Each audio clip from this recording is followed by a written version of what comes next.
as we get this Intuit session going. A real delight to welcome back home Sandeep Aujla, a former Goldman alum, I take it?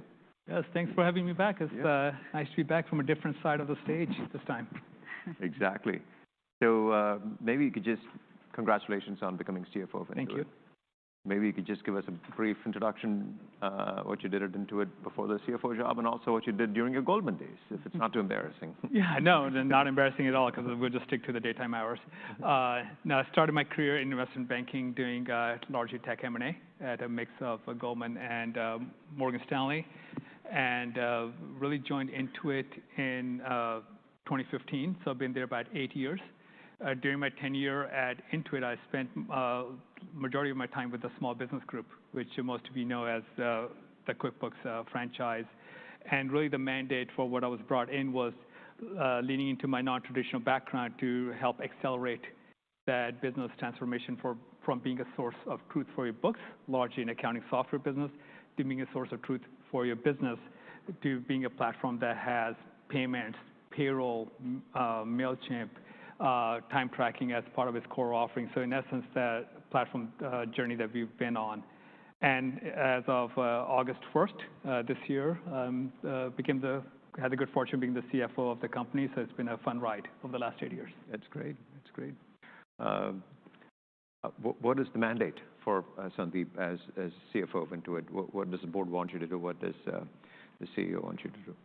Absolutely. You know, I've been at the company 8 years. So the last 5 years, I've been amongst the top 20, 24 people at the company, responsible for finance for the largest part of the company, over 50% of the Intuit's revenue, as well as working with our CTO over the last several years as we have leaned into being an AI-driven expert platform.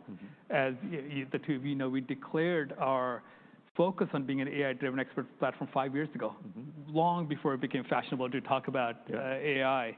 And what that meant is over the last several years, I've had my fingerprints and I've had my influence in how the company has managed its investments, how the company has leaned into growing as a platform business, how the company has leaned into scaling our profitability by being efficient in how we manage the business and finding operating leverage across the investments that we made. So looking forward is continue to build on that great platform, on preserving the value that's there, but also to help put tangible growth points on the board. So as I look ahead, it's an opportunity to continue to lean into executing across our 5 big bets. Is lean into penetrating a TAM. We have over $300 billion TAM that we are currently 5% penetrated. And as we lean into executing our big bets, as we lean into incorporating Gen AI, we see massive opportunity to continue to further penetrate that TAM. So that's what I'm looking forward to delivering on over the coming years. Yeah, and we'll definitely get talking a little bit about AI Assist that you guys announced, Intuit AI Assist, which you guys announced today. But even before we get there, I'm really curious to get your thoughts on the state and of the SMB environment and confidence of consumers today, just given having the SMB platform, the QuickBooks platform, Credit Karma, and all the other touch points that Intuit has.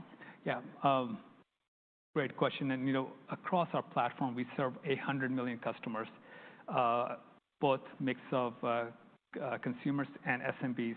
So the perspective that we get on the economy is based on both what we see in our own platform that people use to manage their financial lives, to manage their businesses, as well as externally. So let me start with the SMB side. I personally continue to be amazed at the resilience of the small business owners and their entrepreneurship. What we are seeing is that they continue to have strong reserves. Their cash reserves are higher than their pre-pandemic level, albeit it's down about 10% from where it was last year at this time. They're having a much better time of attracting and retaining talent than what the environment was 15 months ago. And they are facing less pressure from the supply chain as well as inflation on their cost structure. So those are all the positive, the glass half full aspect. On the other side, we are seeing access to capital becoming constrained. The cost of that capital has continued to go up. and the pricing power of some of the SMBs continue to get impacted. So net, it remains a pretty mixed picture for the small businesses out there. And we think the environment, it remains uncertain. And that's some of the factors that we incorporated when we talked about our guidance a couple of weeks ago. So that's on the SMB side. Mm-hmm. On the consumer side, what we are seeing is that FICO scores are down about 12 points since March last year. We've seen consumer balances on their debt is up around 30%, particularly for those in the 600 to 660 FICO. You layer in the fact that they're carrying higher balances, and the cost of that debt has gone up order of magnitude, just given the rate environment that we are living in. So the consumer is feeling that pressure from the higher debt payments, and that's all before we even get into the student debt repayment starting, which I think happens later this month. Yeah. So the consumer picture also remains a bit uncertain, but they still have good cash reserves, and it's a matter of how those cash reserves are preserved or not over the coming months. Yeah, no, I think that's a really good color into the landscape that you have the purview you have is unparalleled. And I think that you mentioned actually hiring and within the SMB, and I wanted to double click on that. Sure. I know Cash doesn't love that term, but no, it's personal. That's it. Yeah. So to give you the context, I said we're going to really try and steer clear of cliched terms such as double click, dig deeper, segue, yep. Shift gears. We'll expand on that. That's what expand it is. on that. No, we'll make sure we keep our ducks in a row here. Yeah, exactly. Yeah. That's another cliche. Exactly. I remember all the Goldman cliches. Yeah, so I mean, when it comes to hiring, how does that impact Intuit's perspective, and what Intuit is maybe potentially, how it's shifting the dynamics and your appetite for hiring? Absolutely. For us, a couple of things I would state is that we have always been prudent in terms of our hiring. We always make sure that we continue to lean into growing our revenues faster than expenses. So part of that comes with that we make sure, even when the times were great about a couple of years ago, when everyone was hiring hand over fist, that we were being prudent in terms of the headcount that we hire, and we lean into making sure that we are hiring coders, hands on keyboard, or that we're hiring folks that are going to be bringing incremental revenue, helping us go into new growth opportunities for the business. So we've always been prudent, and that prudence continues in our hiring in this current environment. What we are seeing in this current environment is that employee retention has gone up significantly. Mm-hmm. So that means that we are having to naturally hire less because we have less vacancies to fill. But in terms of our hiring practices, we've always been prudent. We continue to lean into that prudence and hire folks who are going to help us unlock additional growth opportunities as a business. Unlocking growth opportunities definitely brings us to AI. I know you guys just announced Intuit Assist this morning, and it really touches on all aspects of the Intuit platform. Where do you potentially see more of an outsized impact, whether it be in QuickBooks or online payments, or whether it be in TurboTax or Credit Karma, MailChimp? We can keep going. Yeah, no, absolutely. I know we had Innovation Day earlier today at 9:30 a.m. Pacific. Many of you were here in the conference. So let me just set a little bit of context, and then I'll definitely address the question you have. As a platform, we have multiple advantages that set us up well in the era of Gen AI. First and foremost, we declared our strategy to be an AI-driven expert platform 5 years ago. And we have been investing in AI talent over those years. We've been investing in machine learning models over those years.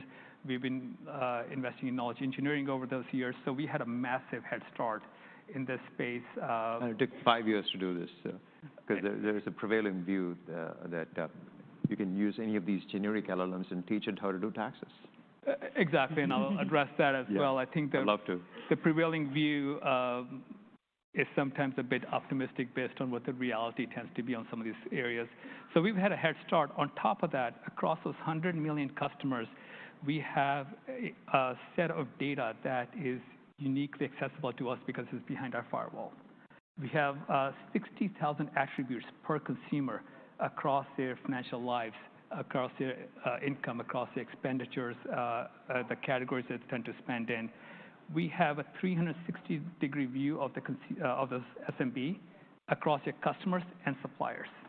And there are 500,000 unique attributes that we have per SMB in terms of their cash flow, in terms of their cost of goods, their cash balances, their capital needs. And all that data, as I shared, is behind our firewall. So it's uniquely accessible to us to train our models on to help deliver differentiated value to our customers, to, in essence, make the data from the 100 million customers on the platform available to improve the prosperity of each and every individual participant on that platform. That is a unique competitive differentiation that we have. So based on that, what we announced this morning was Intuit Assist. It is, in essence, a continuation of our platform going from one where small businesses and consumers came to do the work, to get the benefit, to now having a lot of the work done for you automatically, to where they're getting accelerated time to benefit, and continued better insights to make smarter financial decisions as a small business owner or as an individual. That is Intuit Assist, and what excites us for the opportunity ahead is that we think it's going to provide us an opportunity to unlock the TAM. I shared earlier, $300 billion plus TAM, that's only 5% penetrated. By making it easier for customers to come and onboard onto our platform, to discover various capabilities across our platform and adopt those capabilities, to get repeat insights and benefits delivered to them in their pocket so they can make smarter decisions, it just opens up the aperture on how we unlock that TAM. Secondly, we are uniquely positioned as a business to make sure that at Intuit, there are no dead ends with Gen AI, because we're in the business of providing our customers 100% confidence.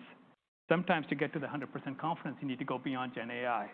And in our experiences, when they're dealing with a unique situation, when they're filing their taxes, or they're dealing with a unique complexity when they're making a business decision, with one click of a button, they will be linked to an expert who will have contextual awareness of their situation and can provide them that insight to give them that 100% confidence. So that's an upsell opportunity to drive adoption of those agents. And thirdly, there's an opportunity for us to price for this innovation that we're building into those platforms. So both in terms of the innovation we are delivering and the benefits we'll deliver to the customers and the business outcomes that'll deliver to our company, we're quite excited for this is the both journey. across QuickBooks and TurboTax, right? QuickBooks, TurboTax, Credit Karma, Yeah. MailChimp, it's across the entire platform. And how do we monetize this value add? You know, the monetization strategy is across those three prongs I just touched on. One, unlocking the TAM for us by making the product easier to adopt and get onboarded and get benefits from. Two, opening up the funnel to live agents to drive that upsell as customers who want to go beyond Gen AI to get to the 100% confidence. And thirdly, we've had a long-standing tenet around pricing for value. As we add more capabilities to our product, it just opens up the opportunity for us to price for that value that we're building into the offerings. So we've not had a price increase in about a year or so, right, for QuickBooks? We actually announced one recently. Oh, just recently? Yeah, just recently. That includes the AI capabilities as well? That does not. So AI is not included in the guidance that we provided a couple of weeks ago. So will the AI be, will you be able to charge more for this capability or only be paid the three ways you just talked about? You know, in the near-term cash, we are really focused on making that we're delighting our customers with the AI experiences, that we're driving repeat usage of those experiences. And as the two of you well know, our company, we are always out there experimenting across our lineup, across our products to see what the pricing that works. Or even if, you know, down the line, there could be standalone SKUs or bolt-on SKUs that are AI-focused. So these are things that we are going to be experimenting and learning from customer feedback. But in the near term, we are focused on making sure we're delighting our customers and driving repeat usage of Intuit Assist across the platform. And is it going to be broadly available at some point to everybody? Or what's the rollout schedule? Absolutely. Yeah. So right now it's in beta. Okay. And depending on if you are in the beta, you have access to it. But in the coming months, we will be going to general availability across these offerings. And so you're comfortable with the ability to scale across 100 million users? I mean, that's a pretty massive rollout if you make it available to that large of an audience. It is, and we are comfortable with that rollout. And quite frankly, it's one where we feel we are advantaged. Yeah. Because one of the things that also behind your question is rolling it out to 100 million customers. If you're doing it relying on third-party solutions, it's a harder rollout, and it's a significantly expensive rollout. That's why we have an advantage in the sense that we have our own proprietary data. We are building our own large language models, which are not just contextually more relevant to the financial situations that customers are trying to address, but they're also much more cost efficient to run, thereby aiding the rollout. That's interesting. Can you tell us a little bit about this? Is that where we should be talking about the GenOS platform and what you've built? Good segue? I should not say segue, right? It's a good lead into GenOS. Sure. Yeah. So GenOS, for the audience context, is basically our internal platform that helps technologists, so engineers across the company, leverage our AI capabilities, our large language models to build solutions for all of our products at an accelerated pace. So that accelerated time to development then leads to accelerated time to market, and therefore the potential uptake and business benefit from the offering. So the GenOS is an internal capability we have that basically helps our developers develop more efficiently and quicker. And it's something that's pretty unique for us across the entire platform. Got it. So we're going to roll it out, and customers will start using the Assist product, and they are going to be made aware that this is a free trial period upon expiration of which would lead to a subscription. How are they going to be?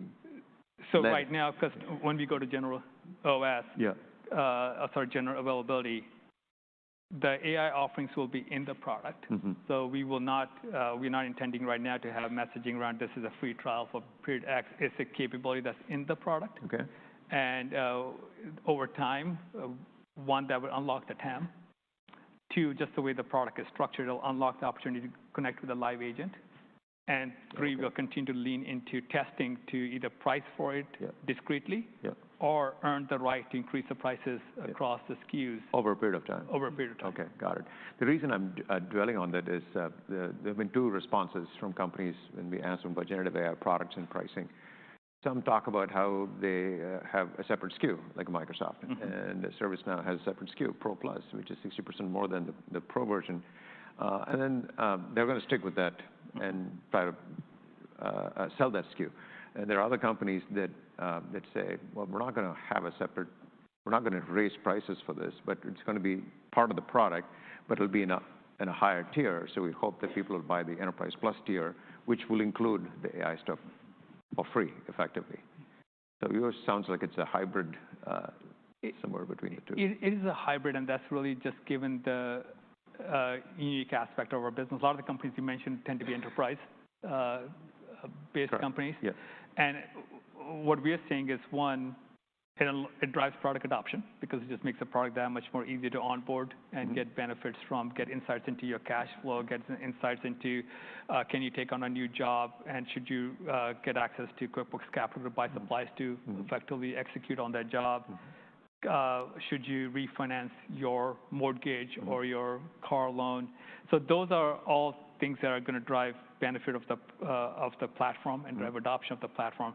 At the same time, we will experiment to see, do we put into certain SKUs and take up the price of those SKUs? That's what we have been doing over the years. As you know, we're pretty good at experimentation. And we're not ruling out that over time we could have a standalone SKU. As an example, say in MailChimp, you have a MailChimp Essential SKU, and there could be a discrete SKU to help you run your marketing campaign end to end. And that's a bolt-on offering that you could buy. So these are all things that we want to make sure that we are leaving the optionality open for us to experiment and learn into to see what's the right offering that resonates with a customer.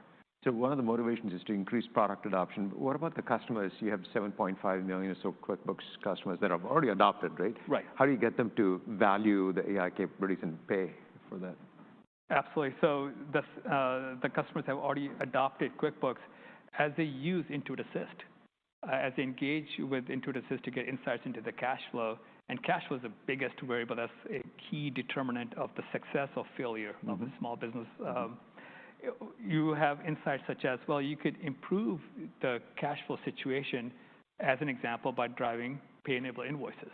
So that drives cross-sell and upsell of our payments offering, which is separately monetizable. Yeah.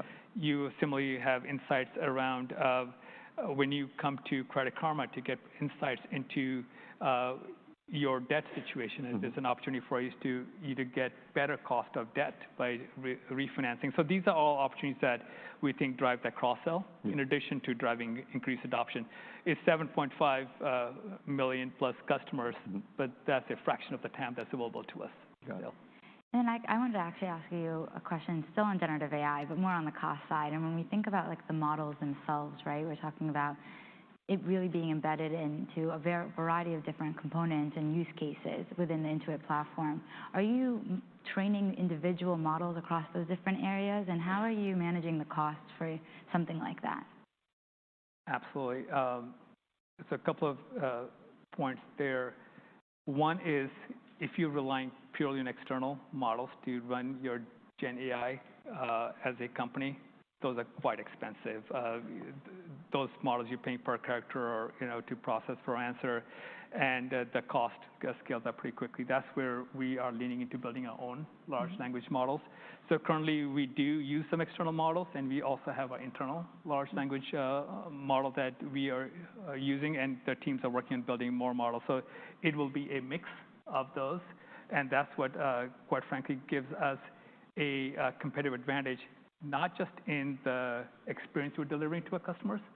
As an example, if you were to go to one of these external models and ask for help in doing a journal entry, the model would think you're talking about writing a journal, like a nighttime diary, as opposed to when you come to our large language models, because they're trained on financial data and they have the contextual awareness that you're asking a financial question. They will answer the journal entry question around what's the right journal entry to make, depending on the expense of the situation that you're dealing with. So it's a competitive advantage that just also happens to come with a cost structure advantage as well. Yeah, that's great. And is that included into your guidance? Because I know you mentioned that the top line contribution is not right now. Exactly. So sorry, I missed that part of the question. So cost of development and running the Gen AI models is included in our guidance. We are not including the potential business upside from Gen AI in our models, in our guidance, sorry. Yeah, Plus, the improvement in retention can be a pretty powerful lever too. Improvement in retention, conversion rate, using QuickBooks as an example, and mainly because I spent years in that business, you have many customers that come and buy QuickBooks, and then they discover a few weeks later that maybe the product is too complex for them and it's taking them too long to set up, or it's taking too much work to get repeat benefit from it. So they're tricked. Now with Gen AI, we could, in essence, help them seamlessly get onboarded, instantaneously give them the benefit and insights into their cash flow, insight into when it's the right time to maybe add an employee to help uplift their revenue profile as a business. So they're getting instant first benefit and much more seamless and almost no work repeat benefit that just drives better product retention, to your point, as well as the conversion, because now we are having them come in, experience that product, and convert from maybe a free trial into a paying user. Got it. I'm going to ask you my least favorite question. Probably it's the least favorite question or topic for a lot of people here. Okay. Taxes. Yeah. Which we all dread doing. I dread doing taxes, but it has to be done.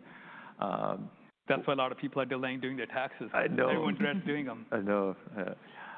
Lessons learned in the fiscal 23 tax season and lessons applied to fiscal 23.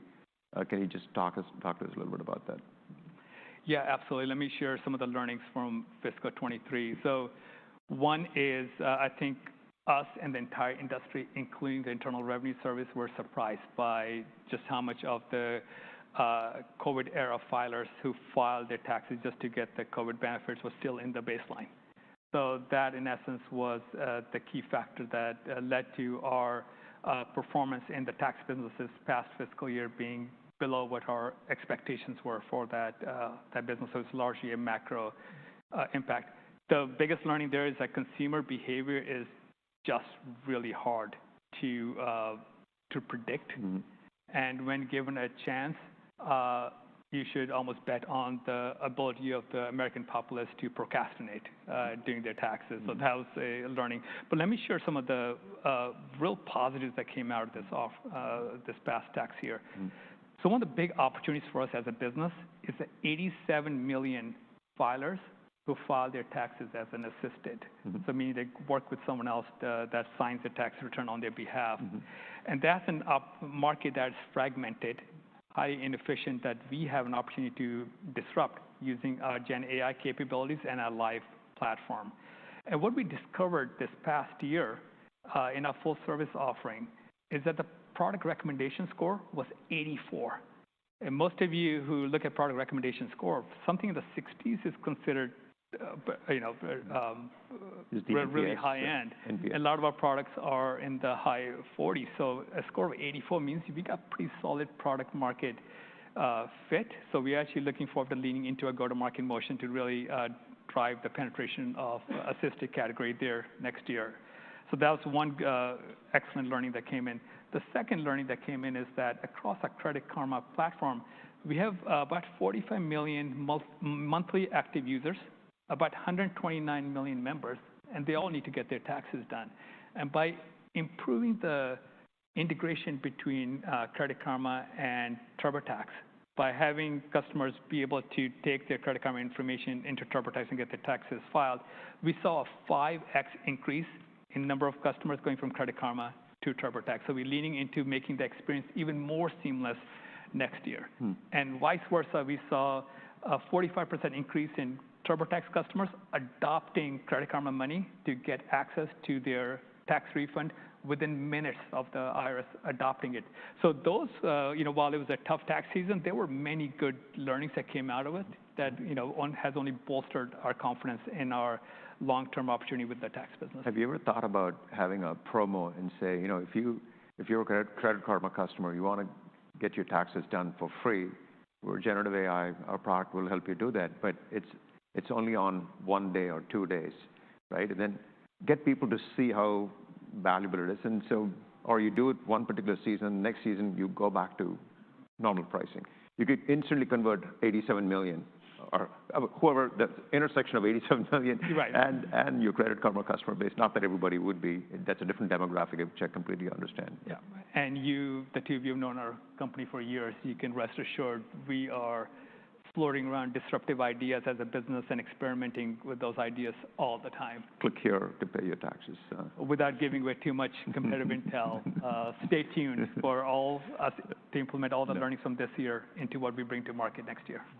Thank you so much. Thank you. So we're onto something here. I mean, so I didn't make it up. Collective thinking around it. Yeah. It's the least we can do to make taxes as exciting as they could be. Exactly. Right. Well, pulling on that thread, how creative do you think Intuit needs to be to continue to drive the user growth that you guys have been seeing? And I know your long-term goals are still to drive user growth of 10 to 20%. And so maybe walk us through that within your SMB segment, as well as also the other side of the house, which is more of the ARPC, or average revenue per customer.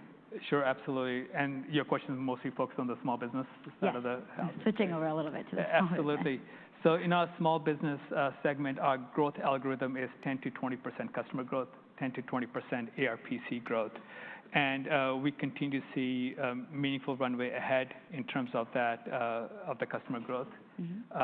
We have significant opportunity in the mid-market as well as the core SMB. We describe our core SMBs as those with 0 to 10 employees, and mid-market as those from 11 to 100 employees. And over time, we expect to scale that up. But there remains opportunity for us to continue to lean into driving that product adoption, both in the US as well as the international geographies that we are a part of. And the acquisition of MailChimp has only opened up the aperture there. MailChimp is really going to be the tip of the spear in helping us drive international adoption. One of the delighters that we had when we were going through the diligence process on MailChimp is almost through happenstance, purely through a passive approach, the company had half its revenue internationally. So what we have done is we have taken a deliberate stance in how we lean into international growth.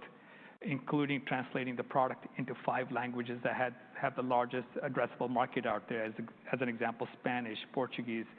And what we're seeing is better product adoption and an uplift in the funnel conversion metrics by just doing good language translation. And now we're leaning into the localized go-to-market motions and the localized lineup across that. So we expect that to drive international growth. And on top of that, the mid-market runway on MailChimp and our core QB offering just remains strong. All the improvements we've made, we are seeing MailChimp mid-market retention be the highest than it's been in the last 2 years. So all those factors give me confidence in our 10 to 20% customer growth algorithm for the small business segment. Sasan, in case you're listening, Sandeep's doing a great job. He does listen, I mean, sometimes. I'm sure he does. He was here last year on the same stage. Okay. Yeah. Pulse check, anybody with questions for Sandeep? If you have a question, I see one raised hand. Can we get the mic over, please? All the way in the back. There. Maybe we can hear you there. Thanks for taking my question.